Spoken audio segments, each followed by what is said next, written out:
हरे कृष्णा। सभी साधकों को राधे राधे। साधकों,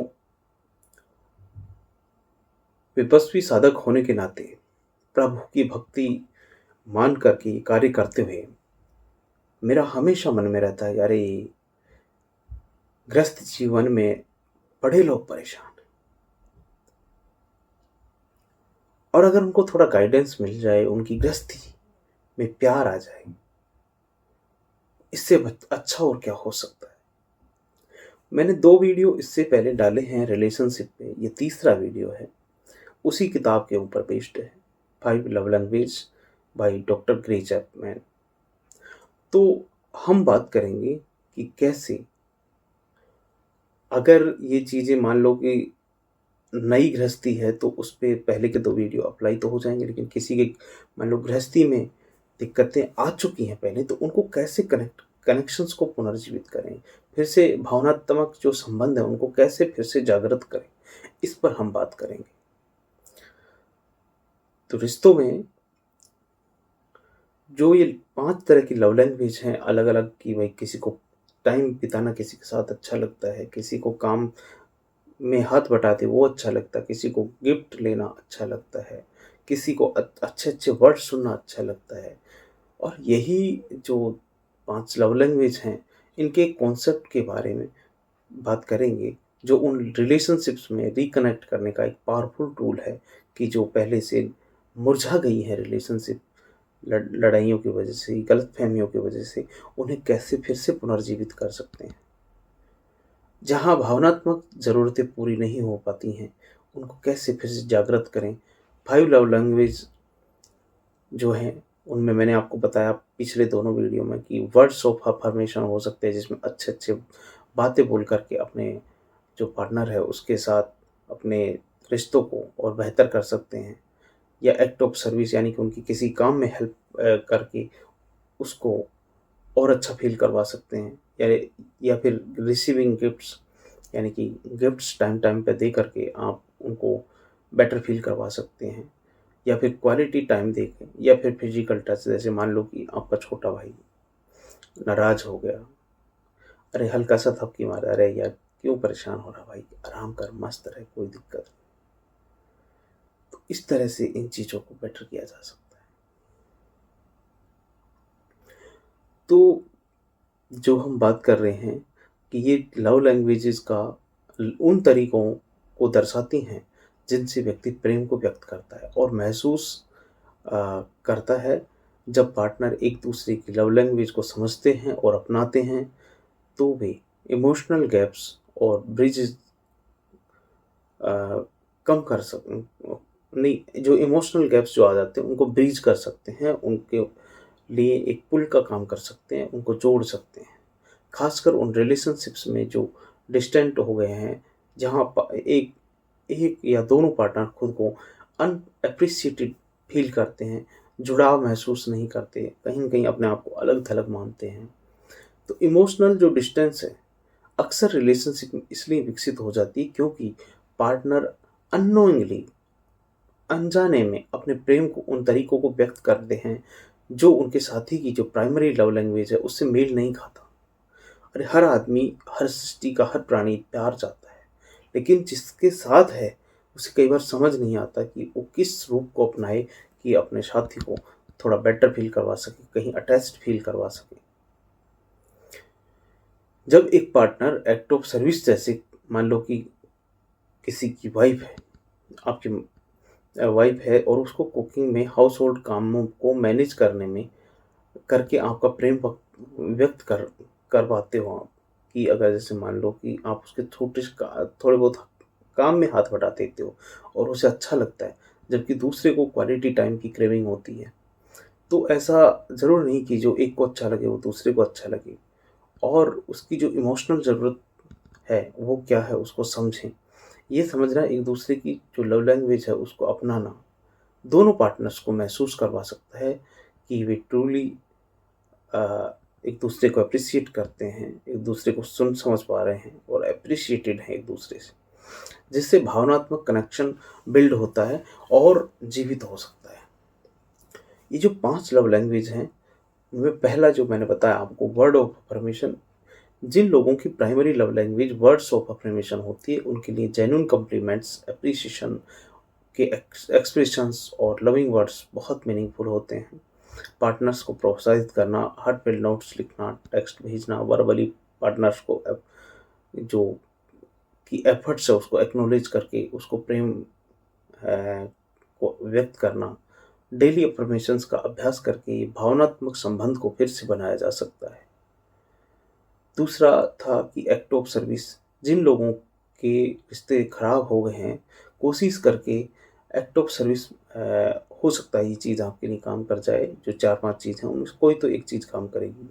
उनके लिए एक्शन वर्ड्स से ज़्यादा, जो एक्शंस हैं वो वर्ड्स से ज़्यादा इम्पोर्टेंट होते हैं। जो पार्टनर है, जो उसके कोई काम में मदद करके उसको फ़ील करवा सकते हैं कि आई एम विद यू। ज़िंदगी को आसान बना सकते हैं मिल कर के, अपने प्रेम को दिखा सकते हैं। चाहे वह उनका फ़ेवरेट मील तैयार करना हो, रसोई में काम करना हो, घर का छोटा-मोटा मिल कर के काम करना हो। तो इस तरह से जो रिस्पॉन्सिबिलिटीज़ हैं उनको बाँट करके, सँभाल करके, और आप एक-दूसरे के साथ और ज़्यादा भावनात्मक संबंधों को बेटर कर सकते हैं। तीसरा, रिसीविंग गिफ्ट। अब कई पार्टनर ऐसे होते हैं जिनको गिफ्ट लेकर के ज़्यादा अच्छा फ़ील होता है, और ऐसे में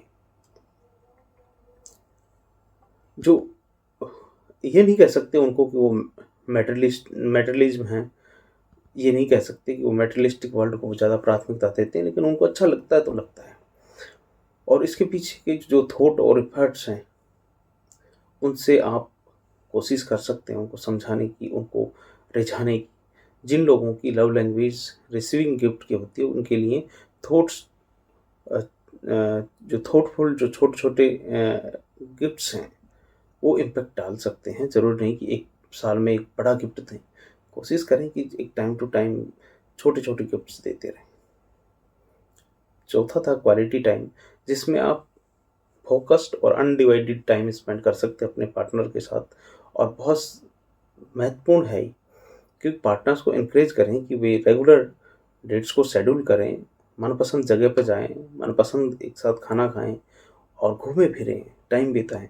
ये चीज़ें और बाकी चीज़ों से हटा करके फिर आपकी जो भावनात्मक संबंध है उसको और प्रबल प्रगाढ़ करती हैं और मजबूती देती हैं, और आपकी ज़िंदगी में सुकून, शांति और प्रोग्रेस आती है।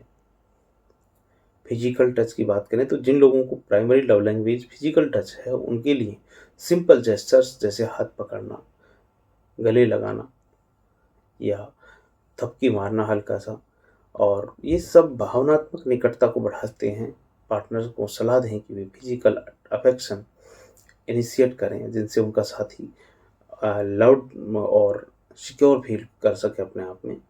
फिजिकल टच ख़ास तौर पर जब वर्ड्स कम पड़ जाएँ, इमोशनल कनेक्शन को फिर से स्थापित करने का एक बहुत पावरफुल टूल है।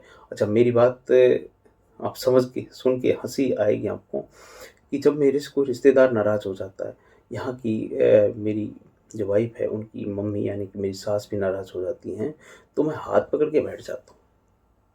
यही तो है फिजिकल टच।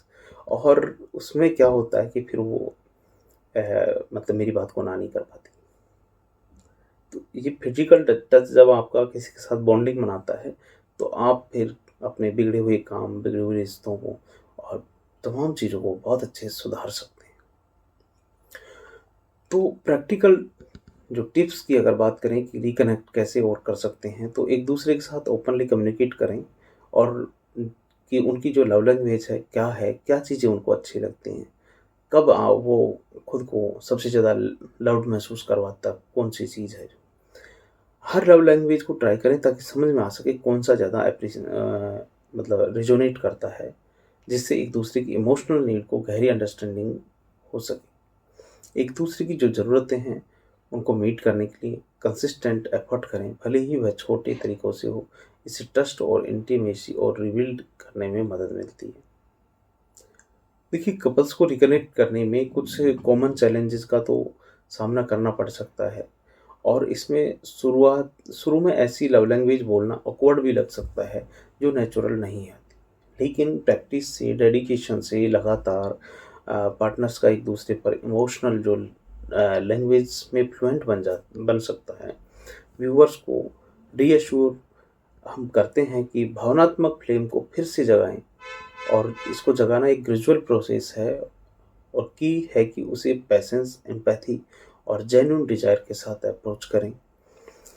लव लैंग्वेज का उपयोग करके इमोशनल जो कनेक्शन है उसको फिर से जगाना अपने आप में एक प्रेम का एक्ट है, प्रेम का कार्य है, प्रेमपूर्ण कार्य है।